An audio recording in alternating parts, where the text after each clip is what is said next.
Bonjour chers auditeurs et chères auditrices. Je remercie toutes les personnes qui ont pris le temps de réagir à mes précédentes vidéos. Je reviens vers vous aujourd'hui avec le thème du stress. Et ce thème qui touche énormément de personnes à tout âge. On entend beaucoup les gens se plaindre et dire je suis stressé, je suis au bout de ma vie, je n'en peux plus, je suis fatigué, etc., etc. Donc, cette vidéo est un peu pour clarifier les facteurs de stress, ce que c'est que le stress, etc. En sachant ce qu'est le stress et quels sont les facteurs, on pourrait intervenir et réagir en fonction de ces facteurs-là. Donc, face à un danger imprévu, inhabituel, la personne ressentira dans son corps une accélération cardiaque qui provoquera un afflux de sang vers deux points stratégiques. Un, les muscles pour se mettre en mouvement. Deux, le cerveau pour prendre les bonnes décisions. Le sang doit être oxygéné, d'où l'accélération du rythme cardiaque qui provoque cette sensation de souffle court sous stress. Dans ce cas, soit en fuite, soit en attaque. Cette réaction disparaît avec la fin de l'élément qui en a été le déclencheur.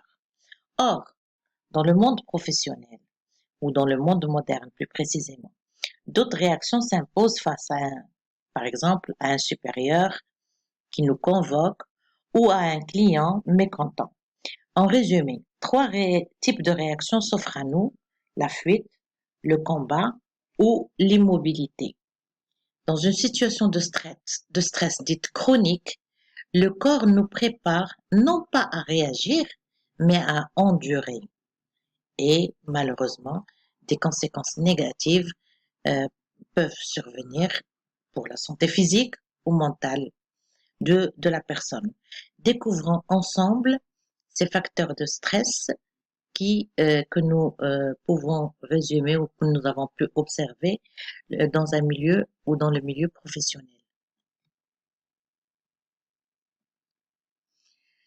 On peut les résumer en 6 facteurs et on les assure: la ligne horizontale, l'intensité du travail, la charge émotionnelle, l'autonomie dans la tâche, les rapports sociaux et les relations de travail dégradées, les conflits de valeurs ou l'insécurité socio-économique. Concernant l'intensité du travail, le premier facteur ou l'un des facteurs les plus récurrents, euh, on peut observer que la quantité de travail est plus grande que ou dépasse le temps qui lui est accordé, la pression temporelle. Quand les tâches sont monotones ou dépourvues de sens, la personne elle travaille mais elle ne comprend pas ce qu'elle est en train de faire, c'est un facteur de stress. L'interruption de tâches, tu commences mais tu ne finis pas. Les ordres, le matin et le soir, c'est les contre-ordres. Le rythme atypique, difficulté de conciliation entre la vie personnelle et la vie professionnelle, ça peut être aussi un grand facteur de stress. Et pour le deuxième stresseur ou facteur de stress, la charge émotionnelle. La charge émotionnelle, bien entendu, nos émotions jouent un rôle important dans notre sérénité et dans notre rentabilité dans le milieu du travail. Donc, on parle ici de proximité et contact avec la souffrance. Donc, quand on est dans un milieu professionnel où on est en contact permanent avec la souffrance, ça peut être un facteur de stress. Des tensions dues aux relations avec le public, avec l'entourage, l'obligation de cacher ses émotions. On n'est pas bien, mais on s'autorise pas à manifester ses émotions. L'affichage d'une émotion positive en permanence, c'est comme étant une obligation. La peur au travail, quand on est dans un milieu où on ne se sent pas en sécurité. Le troisième facteur de stress, qui se résume par l'autonomie dans la tâche, peu de marge de décision quand la personne elle travaille, mais elle n'a pas le pouvoir de décision ou très peu de marge de décision, ni de quand elle doit faire le travail, quand elle doit le rendre, ni comment elle doit le faire. Donc, c'est un facteur de stress.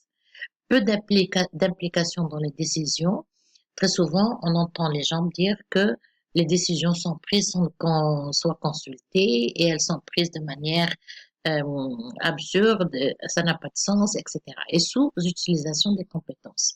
La personne ressent qu'elle a des compétences, mais malheureusement, ces compétences-là, elle n'a pas l'opportunité de les montrer et donc on se sent sous-estimé. Le quatrième facteur de stress, ce sont les rapports sociaux et les relations de travail quand elles sont dégradées. Quand on a autour de soi des comportements hostiles, on a aussi un déni de la situation, par exemple, sociale de la personne ou de ses problèmes, de ses handicaps, absence de soutien social, le manque de reconnaissance des efforts. La personne, elle fait des efforts dans l'espoir d'être reconnue. Or, on voit que l'environnement ne reconnaît pas ses efforts et le sentiment d'injustice, pourquoi l'autre a pu et pas moi. Donc ça peut être un facteur de stress. On passe au cinquième facteur, les conflits de valeurs. Et ça revient très souvent dans le milieu professionnel et ailleurs aussi. C'est ne pas avoir les moyens de faire un travail de qualité en adéquation avec nos valeurs, devoir faire des choses contraires à nos valeurs. Et les exemples sont nombreux. Et enfin, le dernier facteur de stress, il s'agit en fait de l'insécurité socio-économique. Quand nous travaillons et nous sentons que nous sommes menacés de quitter cet emploi, d'être mis à la porte, de ne pas obtenir le salaire que l'on mérite, que il risque d'y avoir des changements, il risque d'y avoir des fusions de services, des rachats. Tout ça crée un sentiment d'insécurité et automatiquement un sentiment de stress. Essayons de reprendre ces éléments-là, les 6 éléments, les 6 facteurs de stress, et de voir si on sent qu'on est stressé, qu'on est victime du stress, d'essayer de voir quel est l'élément, quel est le point qui résume notre situation. Alors, d'autres facteurs de stress sont apparus avec les temps modernes, à savoir la nouvelle culture du résultat. Donc, on est évalué selon le résultat. Tu dois faire tant pour être dans les normes. Et très souvent, le résultat est au-delà des moyens ou des délais qui sont mis à disposition. Facteur de stress très récent, les restructurations. On voit des fusions, on voit des éclatements, on voit des changements dans les entreprises. On a aussi un troisième facteur qui est très récent, c'est l'introduction de nouveaux outils numériques qui déstabilisent le personnel, qui nécessitent des formations intenses et des formations continues pour pouvoir maîtriser ces outils et pouvoir les adapter et pouvoir être à l'aise avec. Un quatrième facteur qui est aussi récent, ce sont les pressions exercées par les clients et les usagers. Les clients et les usagers en demandent toujours plus et à moindre coût. Et enfin, le dernier facteur qui a été observé et qui est aussi récent, ce sont les réductions du soutien social. Donc, ça met la personne en situation de stress. Observons ce petit tableau, on va dire avec des flèches, et que la flèche, elle va de gauche vers la droite, c'est-à-dire que chaque élément influe l'autre. On prend ce schéma, par exemple, de l'élément difficulté à s'adapter aux facteurs de stress, entraîne que la perception de ces facteurs est, par la personne est perçue comme trop pesant. Manque de ressources pour faire face à ces facteurs. Donc, quand on est en difficulté à s'adapter aux facteurs de stress, donc on les a identifiés, mais on a du mal à s'y adapter, on les perçoit comme étant trop pesants et on n'a pas les ressources nécessaires pour y faire face, donc on va tout droit vers le stress. Pour créer un équilibre donc sont dans cette image-là. euh, il faut que les contraintes soient mesurées ou équilibrées, qu'on mette dans une balance les contraintes d'un côté et les ressources d'un autre. Deux points à observer, deux points que on doit réfléchir pour y répondre. Les contraintes, c'est ce qu'on nous demande de faire. Et les contraintes aussi, c'est ce qu'on estime qu'on nous demande de faire. Des fois, les, les, les ordres ou les consignes ne sont pas claires. De l'autre côté, nous avons les ressources. Il faut qu'il y ait un équilibre entre les contraintes et les ressources. Les ressources qu'on est capable de donner et ce qu'on estime pouvoir donner. Des fois, ce qu'on estime pouvoir donner est en deçà de ce que nous sommes capables de donner. Donc, tant que l'on estime pouvoir faire face à ce qu'on nous demande, la situation n'est pas jugée stressante. Je répète, tant que l'on estime pouvoir faire face à ce qu'on nous demande, la situation n'est pas jugée stressante.